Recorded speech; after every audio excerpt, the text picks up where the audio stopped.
March 11th, 2019, Path of Exile announced a new stash tab to be added, the Unique tab. This allows you to store and showcase one copy of every unique in-game. When I read that, I knew what I had to do.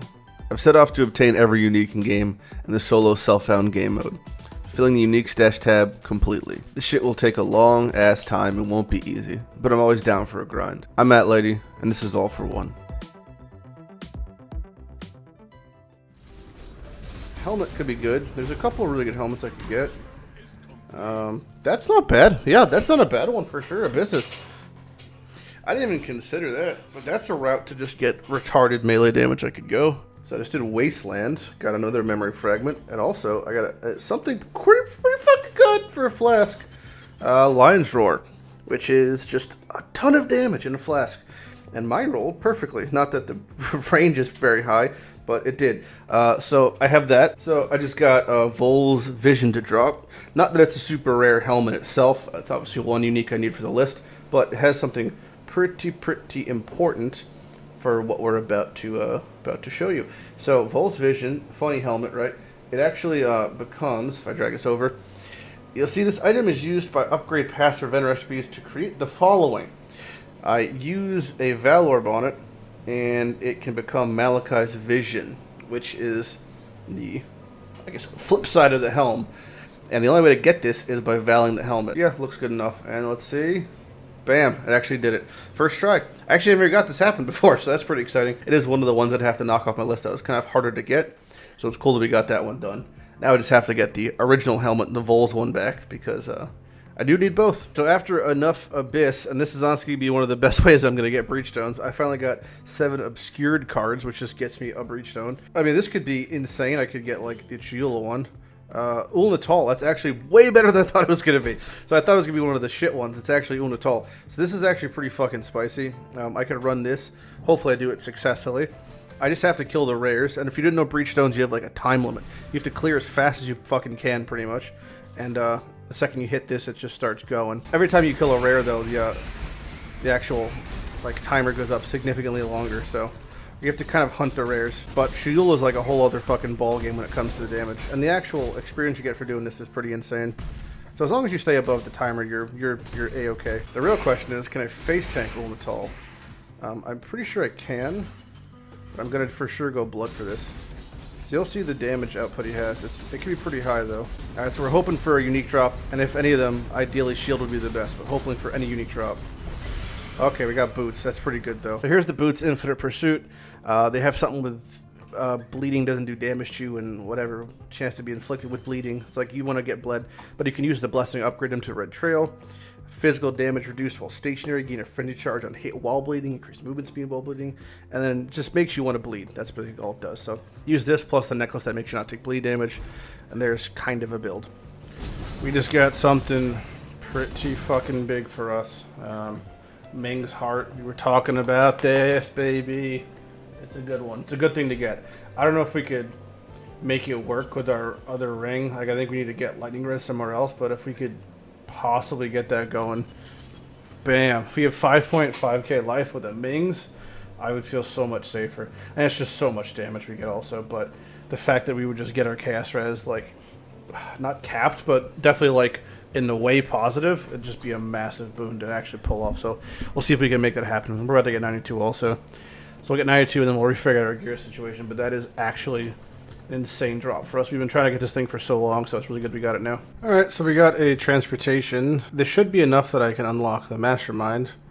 So we're just gonna say fucking do it anyway. I think I'm pretty much juiced enough to do this no problem. So I'm actually impressed with how much experience is. I didn't realize that this is actually an eye level 82 zone I'm in, which is like higher than, I mean, like Uber at 0 or like Chiyula level zone type thing. So the experience in here is actually pretty fucking gross. So overall, this is, I mean, it's nice just to get like that level of the experience. So I found new gloves. These are them. These are my old gloves.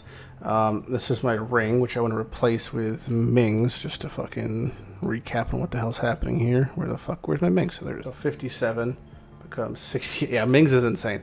My life doesn't go down that much, but I gain like a massive amount of chaos res. Craft this belt to get cold, life, and then I can mastercraft lightning.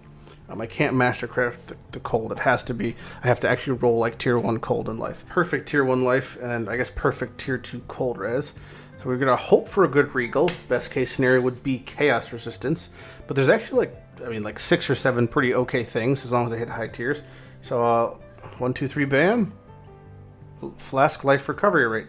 Yeah, that's actually not terrible. Just because, you know, big dick over here. So I am capped res. I'm fully like full capped boy. I deserve a good boot for that one. I have not been rewarded. Oh, I see things.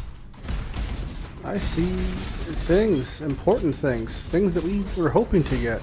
Has one specific thing it does, and that is drop 3 unique maps. And if that is the specific thing, could be pretty fucking good. Yep, that's all it does. Alright, so there's a couple unique maps we can get that I really fucking like. I'm pretty sure there's still a bunch that we can't get because they're gated behind weird things. We hit the best one we could have gotten, which is Putrid Cloister, Death and Taxes, Waka Wairu. Putrid Cloister is the big one. So Putrid Cloister, this shitty map. Well, it's a fantastic map, but it's shitty as in like you're cursed with like fucking 90 different things, and then the boss just shits out div cards, right? But there's a very easy way to round it, and that way is simply you bring a flask that has warding. It just means that curses fall off you. So at the moment I'd be like at, well, just dick for res. But if you hit number 4 and I have warding for 8 seconds, whatever it is, you're completely immune to the flask effects. Or, you're immune for that duration of that thing. So basically, as long as you can keep flasks up, you're good to go. That better be a second stack deck, I hear. Oh my god, it is a second stack deck. Is it like more likely to drop here or something? It's such a rare occurrence to get stack deck in itself. Maybe it does drop more commonly in here. I mean, it must be, because there's a fucking third one. I haven't even seen 3 in this entirety of this account. Now I got 3 in one fucking Putrid Cloister. It must be like... Alright, last part. I have no more wisdom, no more portal scrolls. Either way, last divination card pile. I hear the sound of something good that dropped, which is interesting. Either way, let's loot them all and take a tally after. And Dapper Proud is probably just the best one, I guess. This is a random 6-link. Let's see what the cards equal out to. Rabid Roa, no good. Random Chaos, no good. And Kalem's Root's not bad. It's a 2-set, so it's a pretty good 2-set. But overall, yeah, we got some good things. So I just did a Moon Temple a couple maps ago because I had my daily Betrayal was on there. And within a couple maps, this is actually a really cool thing you can do for newer players. At the moment, Moon Temple is tier 9, I think. Yeah, tier 9. So it's, whatever, like mid-tier map, right? And it's pretty common you get this card for Lunar Priestess, which is the Sire of Shards card. Now, 5 isn't too many to farm. It'll probably honestly take you like 5 maps to get 5 cards, as long as you're doing like rare maps. And Sire of Shards is actually pretty fucking dank for a ton of builds. So what it does is it fires extra projectiles and a Nova around you, right? So instead of doing Fireball, you had like LMP and you shot 3 Fireballs in like a little broad line. It does 5 Fireballs in a circle around you. This is actually a great starter weapon for a ton of builds, and it offers stuff like tons of prod damage stats and some res even. So it's it's just a great staff to start out with. So if you're ever playing solo self-found, you get to that map, you want to like to play a caster, but you're like, I don't really have a weapon worthwhile. Sire Shards off of the Moon Temple map is actually a great route to take. Okay, so Sacrifice of the Vaal, random unique. Not a headhunter, nothing insane, but this is pretty fucking cool. So this is actually quite a rare unique called Aegis Aurora, and it's been changed throughout history. It's actually a lot better, the Legacy version, unfortunately, but it was like an entire build built around it, and all it does is it replenishes energy shield when you block. Now, it's not a very high percent, 2%. I think it was 4% on the original version, but it has really high block, 32%, some max res, all res. I'm being attacked by this dude. Definitely a really cool one to get off the list, because it's super rare. Like, honestly, rarity-wise, it is quite rare. So it's a cool thing to get. So that's one more for the books. One more new unique map, Pillars of Arun. This is quite a simple one. It's an 8 dune. Biggest thing is it's a bit confusing where it says areas contain unbridged gaps to cross, and then it has a movement skill thing. But basically, it's a bunch of little fucking pillars and platforms, and you run around, you jump between them, and then you kill what's on them. So here's an example of what I'm talking about. Boop, boop. You kill what's on it. Sometimes with a shrine, sometimes not. No timer or anything like that. And then sometimes on the platforms, there's like little tornadoes. That's literally all there is to the map. Okay, at the very end, it just says arena. I pop in, drop a TP in case I have to come back. And there's going to be a big stone guy. Oh, look, another one of these things. Maybe this just drops like in unique maps or something. It's just a stone guy. He hits like a pussy and he dies in 2 seconds. But if you don't kill him in time, he jumps between the 4 little platforms. But again, it's very weak. Okay, so this is actually a good unique map, Obas Cursed Troll. So it's a tier 9 map, which is monster level 79. And area becomes fatal after some time. It's funny. So what happens is you go in the area, you have to full clear the first zone, and then a voice talks to you saying you're allowed to move on. If you don't clear the full zone, you have about 30 seconds and the map literally dies and all the portals are gone. That's it. You lose. So obviously hardcore when this first came out, this map was hilarious and it kind of bugged out and killed some people. But every time you progress an instance, so like this is the first zone, and of course they give me some retarded mobs to kill. This is the first zone, so after this first instance, when I go to the next one, Necromantis is the worst in the first area. When I go to the next one, it'll be a level 80 zone, and it keeps going up and up and up and up and up until it's like super high level. Oh, that hurt me. Alright, so now I finished it, so it says you're a mighty person, whatever, fucking good job. But here's the actual hard part. So now we're in the I-84 area right here. So these boxes are all I-84. Unfortunately, it's the same 3 boxes. There's no cartos or anything like that. But I do them all. These could be pretty good. So this just gives you bunch of jewelry. This gives you a bunch of currency, and this just drops 5 quality gems. To my knowledge, it's 4 to 6. There's no point to really like divine that, but you know, it's some nice things. No map drop there, currency, nothing, and last but not least, the gems. I got divine orb. So yeah, it's a pretty good unique map. As you can see, a ton of cool things. Nothing insane. Unfortunately, did not get a map past that 1 malformation. Or to go back to get that right now, then we'll come back and loot. But yeah, that's Obas for you. Okay, so we finally have the full investigation of the Mastermind. You just have to do a couple of these, and then you get the safe house for the Mastermind. It's just a normal, like every other one, so this one's actually ID2. So there's the Mastermind. It's Katarina, and she's super fucked up looking. Yeah, I've never done this fight before. I'm going in as blind as can be and just kind of using base knowledge.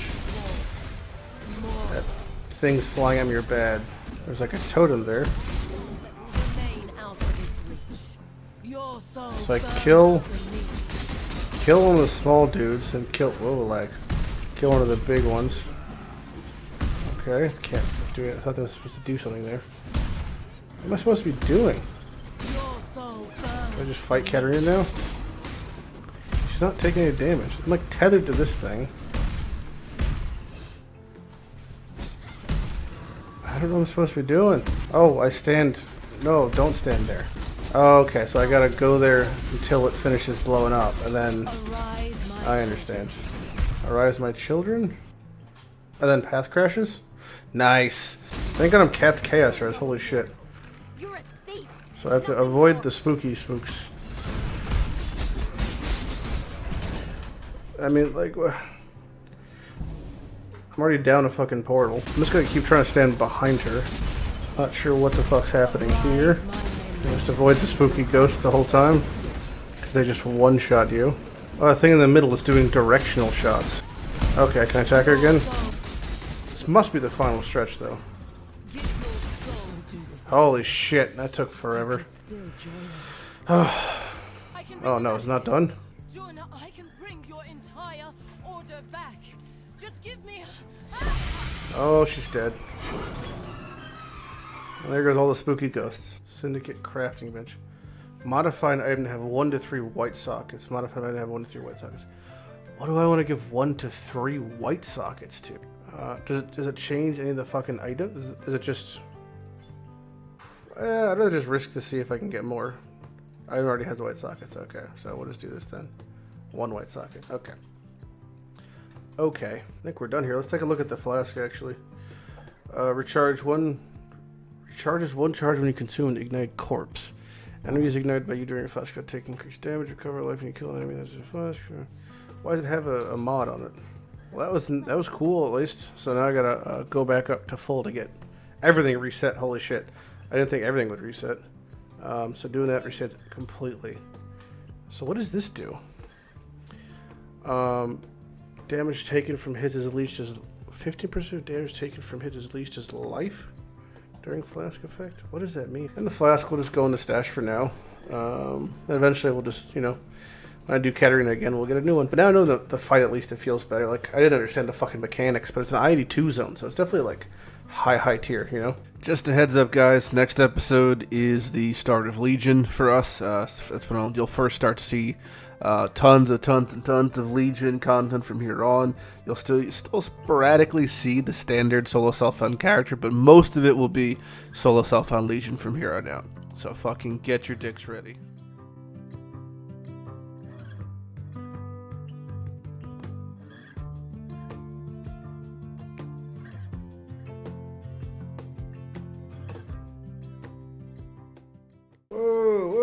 Whoa! Those are some fucking boots.